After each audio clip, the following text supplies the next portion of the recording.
નમસ્કાર મિત્રો દેશ અને દુનિયાના સુપરફાસ્ટ સમાચારમાં તમારું સ્વાગત છે। ખેડા અને આણંદથી સૌથી મોટા સમાચાર સામે આવ્યા છે। ખેડા જિલ્લામાં અકસ્માતના 4 બનાવમાં 8 વ્યક્તિઓ ઈજાગ્રસ્ત થવા પામી છે। સુરેન્દ્રનગરથી સૌથી મોટા સમાચાર, લખતર બસ સ્ટેશન રોડ પર 2 આખલા યુદ્ધે ચડતા વાહન ચાલકો અટવાયા હતા। આણંદ વિદ્યાનગર માર્ગ પર સર્કલ હટાવતા સૈકો જૂનો 50 ફૂટ ઊંડો કૂવો મળી આવ્યો છે।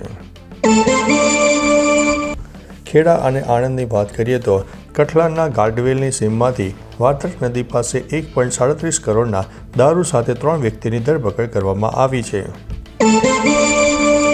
પાયલટની કોઈ ભૂલ નથી, અમદાવાદ વિમાન અકસ્માત મુદ્દે સુપ્રીમ કોર્ટનો નિર્ણય। જાહેર સ્થળો પરથી રખડતા કૂતરા, હાઈવે પરથી ઢોરોને હટાવવા માટે સુપ્રીમ કોર્ટનો આદેશ। દિલ્હી એરપોર્ટ પર ટેકનિકલ ખામી થઈ દૂર, સર્વિસ ફરીથી શરૂ કરવામાં આવી છે। 800થી વધુ ફ્લાઇટ્સ મોડી પણ પડી રહી છે। પાકિસ્તાનનો ગેરકાયદેસર પરમાણુ પ્રવૃત્તિઓનો લાંબો ઇતિહાસ છે। ટ્રમ્પના દાવા બાદ ભારતની પ્રતિક્રિયા સામે આવી છે।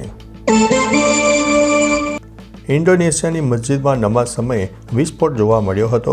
60 લોકો ઘાયલ થયા હોવાના સમાચાર છે। મેટાએ ફ્રોડ એડ બતાવીને 1.44 લાખ કરોડ રૂપિયાની કમાણી કરી લીધી હોવાનો દાવો સામે આવ્યો છે। પાકિસ્તાન સેના પોતાના નાગરિકો સામે જ તોપો મારે છે, ગામો પણ થઈ રહ્યા છે ખાલી। દક્ષિણ લેબનોનમાં ઇઝરાયલના વ્યાપક હુમલામાં હિઝબુલ્લાના લશ્કરી થાણાઓનો સફાયો કરવામાં આવ્યો છે। મસ્કનો પગાર વર્ષે અધધ $1 લાખ કરોડ, 170 દેશોના અર્થતંત્ર કરતાં પણ વધુ। ટ્રમ્પ તંત્રનું નવું તરકટ, ફરી અમેરિકન વિઝાના નિયમો બદલ્યા, રોગગ્રસ્ત લોકોની વચ્ચે મુશ્કેલીઓ।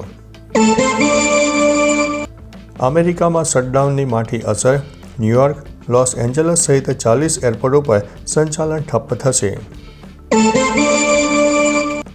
અમદાવાદમાં 2 દિવસમાં નોટિસનો જવાબ ન આપતા ઓડો સ્મશાનગૃહના કોન્ટ્રાક્ટરને બ્લેકલિસ્ટ કરવા માટે તંત્રની કવાયત સામે આવી છે। ખેડા અને આણંદની વાત કરીએ તો હારગુડ વડોદરા રોડ ઉપર ફાર્મ હાઉસમાંથી 4.70 લાખનો દારૂ ઝડપી પાડવામાં આવ્યો છે। ધોરણ 10 અને 12ની સામાન્ય પરીક્ષાના આવેદનપત્રો ભરવાનો પ્રારંભ થઈ જવા પામ્યો છે। ભાવનગર મહાનગરપાલિકામાં અંતે 10, 20 અને 30 વર્ષ મુજબનું ઉચ્ચતમ પગાર ધોરણ આપવા માટે હુકમ કરવામાં આવ્યો છે। ગાંધીનગર જિલ્લામાં બટાટા, તમાકુ, વરિયાળી, રાઈ અને ચણાના પાકના વાવેતરના શ્રી ગણેશ કરવામાં આવ્યા છે। 10,000 કરોડના પેકેજનો 251 તાલુકાના 16,500થી વધુ ગામોના ખેડૂતોને મળશે લાભ। માવઠાનો માર ખાનારા ખેડૂતો માટે ₹10,000 કરોડનું રાહત પેકેજ સરકાર દ્વારા નક્કી કરવામાં આવ્યું છે। 7 ભારતીય માછીમારનું પાકિસ્તાની એજન્સીએ કર્યું છે અપહરણ। પાકિસ્તાની એજન્સી દ્વારા ભારતીય માછીમારોનું અપહરણ કરતા હોબાળો મચી જવા પામ્યો છે। જાફરાબાદના ખેડૂતોની હાલત કફોડી બની છે। સંપૂર્ણ દેવો માફ કરવાની માંગ સામે આવી છે। ગુજરાતમાં PMJAY યોજના અંતર્ગત ગેરરીતિ આચરતી હોસ્પિટલ સામે કાર્યવાહી કરવામાં આવી છે। આજનું હવામાનની વાત કરીએ તો ગુજરાતના અનેક વિસ્તારમાં કમોસમી વરસાદ ખાબકવાની આગાહી અંબાલાલ પટેલે વ્યક્ત કરી છે। ઉદ્યોગોની માફક ગુજરાત સરકારે ખેડૂતોના દેવા માફ કરવા જોઈએ તેવું પાલ આંબલિયાએ પોતાના નિવેદનમાં જણાવ્યું છે। ગુજરાતમાં ફરવા આવતા પ્રવાસીઓને હવે મિની ટોમની અંદર મળી જશે દારૂ। બળાત્કારના દોષિત આસારામને ગુજરાત હાઈકોર્ટે આપ્યા છે 6 મહિનાના જામીન। સોનીની દુકાનમાં લૂંટારૂ મહિલા વેપારીએ એવા હાલ કર્યા કે સૌ જોતા રહી ગયા।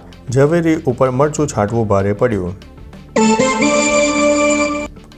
કોર્ટે સ્પષ્ટતા કરી છે કે આ દુર્ઘટનામાં કોઈ પાયલટનો વાંક નહોતો।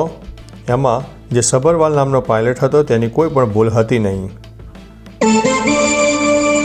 ટ્રમ્પે પીએમ મોદીની દરેક પ્રશંસા પછી ભારત સામે કરી છે ખતરનાક કાર્યવાહી. રશિયામાં વધુ એક ભારતીય મેડિકલ સ્ટુડન્ટ્સના મોતની સૂચના સામે આવી છે. 17 દિવસથી તે ગુમ હતો. અનિલ અંબાણીની કંપની રિલાયન્સ પાવરના 68 કરોડ રૂપિયાના બેંક ગેરંટી કેસમાં ત્રીજા આરોપીની ધરપકડ કરવામાં આવી છે. જૂનાગઢની જેન્સી કાનબારનો ટેનિસમાં દબદબો. એશિયન અંડર 16 કેટેગરી ટુર્નામેન્ટમાં બની છે તે ચેમ્પિયન. ગુજરાત સરકારના 10,000 કરોડના રાહત પેકેજથી તાપીના ખેડૂતો અસમંજસમાં છે. વીઘા દીઠ 30,000 થી 40,000 રૂપિયાની માંગ કરવામાં આવી છે. ખેડાના ગાડવેલ ગામ નજીક ટ્રકમાં કરોડોનો વિદેશી દારૂ ઝડપાયો છે.